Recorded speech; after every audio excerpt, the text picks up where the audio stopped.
What's up, guys? Today I'm going to teach you how to remember gender as well as look at the article words of the and and how they change depending on if it's masculine, feminine, plural, singular. So, first things first, there's a couple of basic phrases that we need to learn in Spanish just to get things off to the right track, right? These are just like basic greetings and pleasantries, right? Like good morning, good afternoon, good evening. In Spanish, buenos días, buenas tardes, buenas noches, right? How are you? ¿Cómo estás? Right? You'll probably get bien, good. For the most part, you might get mal, bad. Por favor, please, gracias, thank you. ¿Dónde está? Where is? Más despacio, slower, and repite, which is repeat, right? And you can combine these words in different ways. Buenos días, ¿cómo estás? Good morning, how are you?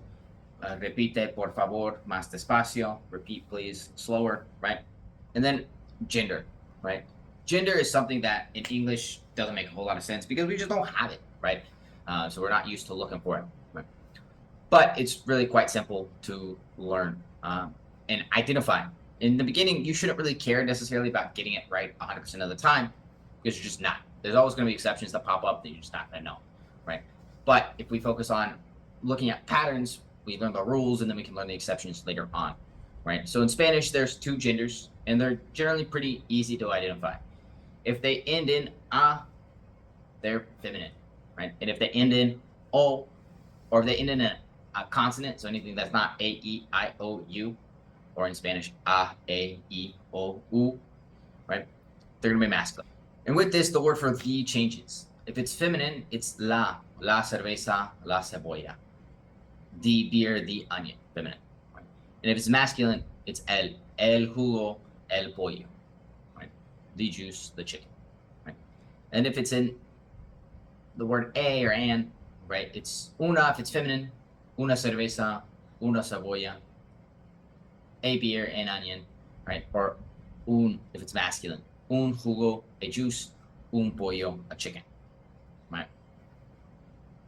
Now, there is a class of words that are just kind of 50-50 toss up, and those are the words that end in e, right? Carne, tomate, because we have el tomate, un tomate, the tomato, a tomato, la carne, una carne, the meat, a meat, right? Which in an a. I will say that if you're not sure, first off, it's nobody's going to be confused. If, for example, I say el carne instead of la carne, nobody is going to be confused by that, right? It's not the end of the world. And if you're ever unsure, I would suggest you trend towards masculine because from what I see, they're more typically masculine than they are feminine. So go ahead, take a second, look at these words on the screen, right? And tell me, decide, are they masculine or feminine? Go ahead, I'll give you a few seconds.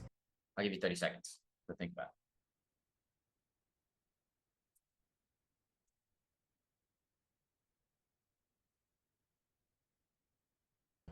If you're not done yet, go ahead and pause the video, figure it out, keep going. But I want to talk about a couple. Specifically, sofá and mano, the last two at the end. So this is actually a trick question for these two. It's el sofá, even though it ends in A, and it's la mano, even though it ends in O, right? I put those words there to point out the fact that it doesn't really matter in the beginning if you say la sofá, el mano. Nobody's going to be confused.